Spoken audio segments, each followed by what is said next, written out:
दोस्तों, क्या आप जानते हैं कि डोरेमोन जैसे फेमस कार्टून का दी एंड कैसे हुआ था?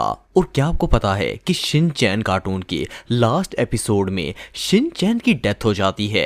प्लस क्या आपको ऑगी एंड द कॉकरोचेस के दी एंड के बारे में पता है? आज की इस वीडियो में मैं आपको फेमस कार्टून्स की सैड एंडिंग्स के बारे में बताने जा रहा हूँ। तो शुरू करते हैं अपना काउंटडाउन।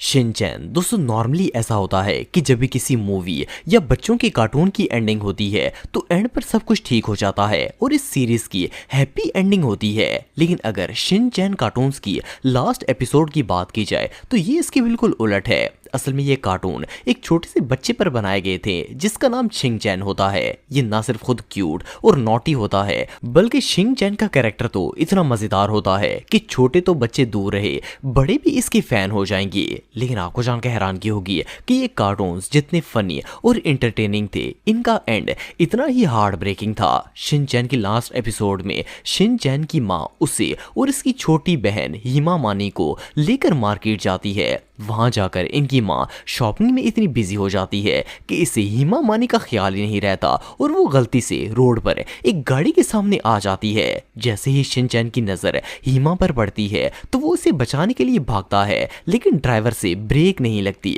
और ये दोनों छोटे बहन भाई गाड़ी के नीचे आकर मर जाते हैं। कोई इमेजिन भी नहीं कर सकता कि इतनी इंटरटेनमेंट और फनी कार्टून की एंडिंग इतनी सैड रही होगी। इस कार्टून के लास्ट एपिसोड को ना ही देखा जाए तो ही अच्छा है। डोरेमोन दोस्तों, आप में से शायद ही कोई ऐसा बंदा होगा जिसने डोरेमोन कार्टून्स नहीं देखे होंगे। ये कैरेक्टर इतना फेमस है कि बच्चों के कपड़ों से लेकर स्कूल बैग्स तक हर जगह ही देखने को मिल जाता है। इन कार्टून्स में डोरेमोन को एक रोबोट बनाया गया है जो कि तरह तरह के गैजेट्स बनाता है। इसका एक दोस्त नोबिता होता है जो कि बहुत ही आलसी और नालायक होता है। वो हर काम के लिए डोरेमोन की मिन्नतें करता है ताकि इसे एफर्ट ना करनी पड़े और किसी गैजेट से काम चल जाए। यहाँ तक कि इसका वर्क तक डोरेमोन ही करता है। इसके बावजूद नोबिता से कोई सीधा काम नहीं होता और हर दफा डोरेमोन अपनी गैजेट्स की मदद से इसकी हेल्प करता है। वैसे तो इन कार्टून्स के हर एपिसोड में नोबिता को लूजर बनाकर पेश किया गया है, लेकिन इसका एंड बिल्कुल ही ऑपोजिट था। डोरेमोन की लास्ट एपिसोड की कहानी कुछ यूं है कि डोरेमोन की बैटरी खत्म हो जाती है और वो खराब हो जाता है। जब नोबिता देखता है कि इसका बेस्ट फ्रेंड इससे दूर जा रहा है तो वो ठान लेता है कि वो डोरेमोन को दोबारा पहले जैसा कर देगा। लास्ट एपिसोड में नोबिता तमाम मस्तियां और आलसपन छोड़कर दिन रात नॉलेज हासिल करता है और कई साल की मेहनत के बाद आखिरकार वो ना सिर्फ डोरेमोन को ठीक करने में कामयाब हो जाता है बल्कि एक फेमस साइंटिस्ट भी बन जाता है। इन कार्टून्स को रेगुलर देखने वाले तो इमेजिन भी नहीं कर सकते कि नोबिता से साइंटिस्ट बनने की उम्मीद की जा सकती है। एनीवे, जो भी हो, इसकी एंडिंग काफी वियर्ड थी। ऑगी एंड द कॉकरोचेस दोस्तों, अगर ऑगी की बात की जाए तो ये तो शाहरुख खान से भी ज्यादा फेमस है। ये कार्टून एक ब्लू कैट और 3 कॉकरोचेस की स्टोरी है। ऑगी एक बिल्ला होता है और इसके साथ 3 कॉकरोचेस होते हैं जो कि इसके दुश्मन होते हैं। हर वक्त ये ऑगी के पीछे पड़े रहते हैं और इसे तंग करने का कोई मौका नहीं जाने देते। इसके अलावा ऑगी का एक भाई जैक भी होता है जो अक्सर कॉकरोचेस से बदला लेने के लिए ऑगी की हेल्प करता है। इन कार्टून्स की खास बात यह है कि इनमें डायलॉग्स की बजाय फिजिकल एक्शन ज्यादा है, जिसकी वजह से ये कार्टून बहुत ज्यादा इंटरटेनिंग है। इनकी डबिंग बॉलीवुड के हीरोज की वॉइस पर की गई है जो कि बहुत ही फनी लगती है। लेकिन अगर इसके एंड की बात की जाए तो ये काफी डिसअपॉइंटिंग थी। ऑगी एंड कॉकरोचेस की लास्ट एपिसोड का नाम अलोन एट लास्ट था। इसमें एज यूजुअल ऑगी और कॉकरोचेस की लड़ाई चल रही होती है जो कि इस पीक पर पहुंच जाती है कि ऑगी इन्हें पकड़ते पकड़ते अपने पूरे घर को तबाह कर देता है। सिर्फ इतना ही नहीं बल्कि सारा घर तोड़ने के बावजूद वो कॉकरोचेस हाथ में नहीं आते और ऑगी मुसलसल पागलों की तरह इनके पीछे पड़ा होता है। इन चारों की वजह से ऑगी पूरा शहर बर्बाद कर देता है, तब भी ये हाथ में नहीं आते। बेसिकली इस कार्टून के एंड में दिखाया गया कि इन कॉकरोचेस ने ऑगी को पागल कर दिया और इसने ना सिर्फ अपना घर बल्कि पूरा शहर ही बर्बाद कर दिया, लेकिन फिर भी ये कॉकरोच इसके हाथ नहीं आए। बहरहाल, जो भी हो, ऑगी की ये एंडिंग काफी अनएक्सपेक्टेड थी।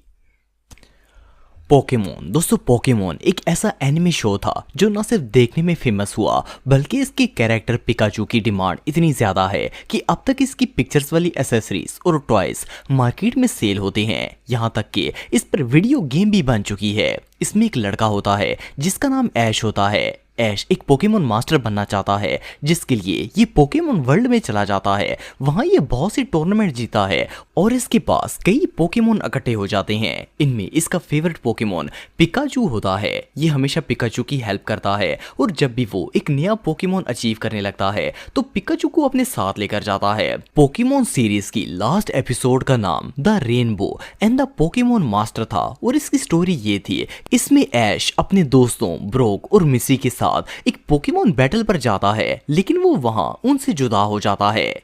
बेसिकली ऐश ये पोकेमोन फाइट्स छोड़ देता है। इसके बाद वो पोकेमोन वर्ल्ड को छोड़कर वापस अपने टाउन में आ जाता है और इसे एहसास होता है कि पोकेमोन मास्टर बनने का मतलब सिर्फ लड़ाइयां जीतना नहीं होता, बल्कि इन रिश्तों का नाम है जो इसने अपने दोस्तों और पोकेमोन्स के साथ बिल्ड किए होते हैं। वैसे तो पोकेमोन कार्टून सीरीज काफी फेमस थी, लेकिन इसकी एंडिंग काफी बोरिंग हुई है। बेन 10 दोस्तों, अगर बेन 10 की बात की जाए तो ये कार्टून नेटवर्क के सबसे थ्रिलिंग और फुल ऑफ एक्शन कार्टून्स में से एक है। इसमें एक लड़का बेन होता है जिसकी उम्र 10 साल होती है। बेन गर्मियों की छुट्टियां गुजारने के लिए अपनी कजन के साथ अपने ग्रैंडपा के साथ जाता है तो वहां इसे एक एलियन वॉच मिलती है। इसके बाद ये एक सुपर हीरो बन जाता है और पूरी जमीन को बैड एलियन क्रीचर से बचाने के लिए हमेशा एलियन का मुकाबला करता है। बेसिकली ये सारी कार्टून सीरीज गर्मियों की छुट्टियों और ग्रैंडपा और 2 कजन्स पर बेस्ड थी जो कि एलियन से मुकाबला करते हैं। बेन की सुपर पावर का पता सिर्फ इसके ग्रैंडपा और इसकी कजन को होता है। इसकी लास्ट एपिसोड की स्टोरी कुछ यूं है कि बेन जब छुट्टियां गुजार कर दोबारा स्कूल जाता है तो अचानक इसके स्कूल में एलियन ड्रोन्स आ जाते हैं और इन पर हमला कर देते हैं। जब बेन देखता है कि इसके स्कूल में हर तरफ तबाही हो रही है तो इससे रहा नहीं जाता और वो डायमंड हेड का रूप इख्तियार कर लेता है ताकि बच्चों और स्कूल को बचा सके। लेकिन इसके दोस्त इसे हीरो बनते हुए देख लेते हैं और इन्हें पता चल जाता है कि वो सुपर हीरो कोई और नहीं बल्कि बेन है। इसके बाद बेन अपने दोस्तों के साथ वापस चला जाता है और इस तरह ये कार्टून भी एंड हो जाते हैं। खैर बेन 10 के इस लास्ट एपिसोड के बाद इन कार्टून्स का एक और टीन वर्जन भी बनाया गया था जिसमें बेन और इसकी कजन ग्वेन बड़े हो जाते हैं, लेकिन वो कार्टून्स इतने ज्यादा फेमस नहीं हो पाए थे और कुछ ही एपिसोड्स के बाद इन्हें बंद कर दिया गया था। तो दोस्तों आज के लिए बस इतना ही। उम्मीद आपको वीडियो पसंद आई होगी। अगर आप मुझे इंस्टाग्राम पे फॉलो करना चाहते हैं तो दी हैदर टीवी पे आप मुझे फॉलो कर सकते हैं। मिलता हूं आपसे नेक्स्ट वीडियो में, तब तक के लिए अल्लाह हाफिज।